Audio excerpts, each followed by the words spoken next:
السلام عليكم ورحمة الله وبركاته. أهلا بكم فيديو جديد من قناة الجوكر جيمنج. النهاردة هنبدأ بأول فيديو في سلسلة ألعاب الموبايل، واحنا هنبدأ النهاردة بلعبة أونلاين وأوفلاين في نفس الوقت. تقدر تلعبها أونلاين وأوفلاين، واللعبة حلوة جدا، اسمها كومباكت ماستر.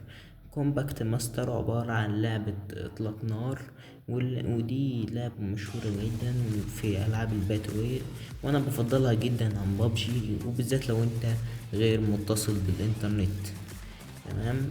زي ما انتوا شايفين اللعبة يعني جامدة جدا. اللعبة فيها أسلحة متنوعة، وفيها شخصيات، وفيها تطويرات، وفيها سكنات، وفيها اللي انت عايزه يعني. نفسها هي بابجي، لعبة باتل رويال نفسها هي بابجي، لا تفرق شيئا عن بابجي. تمام. تقدر تلعبها اونلاين واوفلاين براحتك، وهسيب لكم لينك اللعبة في الوصف عشان توصلوا لها اسرع. وهي اسمها كومباكت ماستر، وبتشتغل على الاندرويد والايفون. وانا جربت اللعبة واستمتعت بيها جدا، وهي لعبة حلوة جدا، وان شاء الله تعجبكم. هتلاقوا اللينك في الوصف، هتدوس عليه، هتدوس على عنوان الفيديو اللي انا كاتبه، وهيدخلك على لينك تضغط عليه، هيدخلك على اللعبة على طول. حملها وان شاء الله تعجبك. ولو عندكم اي استفسار اكتبولي تحت في التعليقات، وانا متقلقوش هرد على تعليقاتكم اول باول.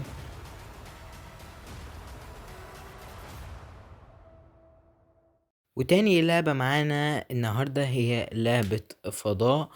زي ما انتوا شايفين هي اسمها ده، وهي مساحتها 136 ميجا. هي خفيفة بس هي الصراحة كويسة جدا على المميزات اللي بتقدمها. هي عبارة عن ان انت بتشوف كوكب، تمام، زي مثلا كوكب الارض، وان انت بتفجره وبتهلك السكان اللي فيه. زي ما احنا شايفين على الشمال كده في عدد السكان، وفي عدد القتلى، وفي مستوى الارض كام بالمئة.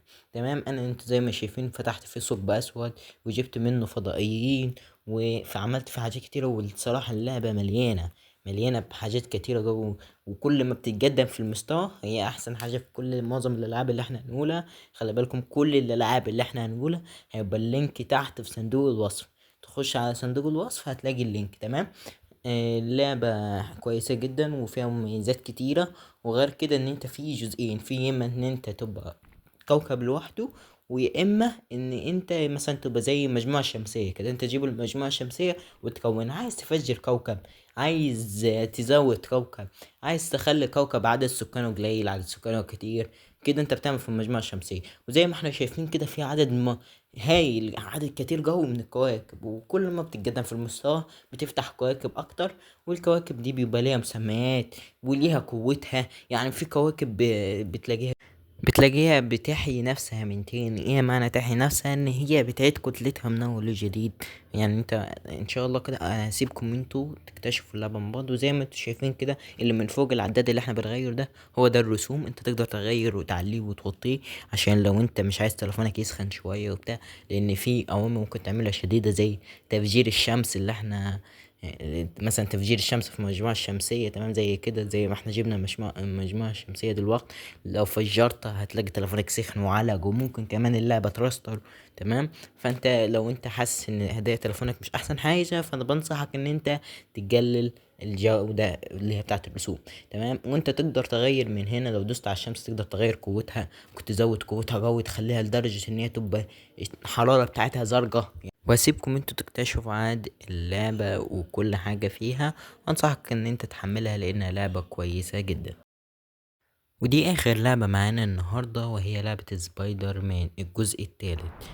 هي مساحتها 184 ميجا، وهي الصراحة تستاهل كل ميجا هتصرف عليها. هي لعبة اوفلاين. تمام. وبتجمع كل شخصيات مارفل اللي انت عارف، زي سبايدر مان واللي هي الشخصية الأساسية فيها، والرجل الأخضر، والرجل الحديد ايرون مان، وكابتن أمريكا. وفي شخصيات تانية تكتشفهم، بس دي يعني هي الشخصيات المشهورة اللي في اللعبة. وهي اللعبة بينزلها أكتر من أبجريد، بيزيد فيها الشخصيات وبيزيد فيها المهمات. اللعبة عبارة عن عالم مفتوح. انت بتمشي في المكان اللي انت عايزه، وبيحدد لك على المهمات. انت عندك مثلا تقاتل الاشرار، عندك ان انت تحمي صديقتك من ان هي تكمل الهاك على بتاع المجرمين اللي بيشتغلوا في المدينة. وعندك اكتر من حاجة، وبتجمع عملات، والعملات دي بتقدر تطور بيها الشخصية بتاعتك، ان هي السكيلز بتاعها ان هي يبقى عندها مهارات اكتر، وتقدر تضرب وتجري اسرع وكذلك يعني ان هي بيبقى عندها مهارات اكتر يعني.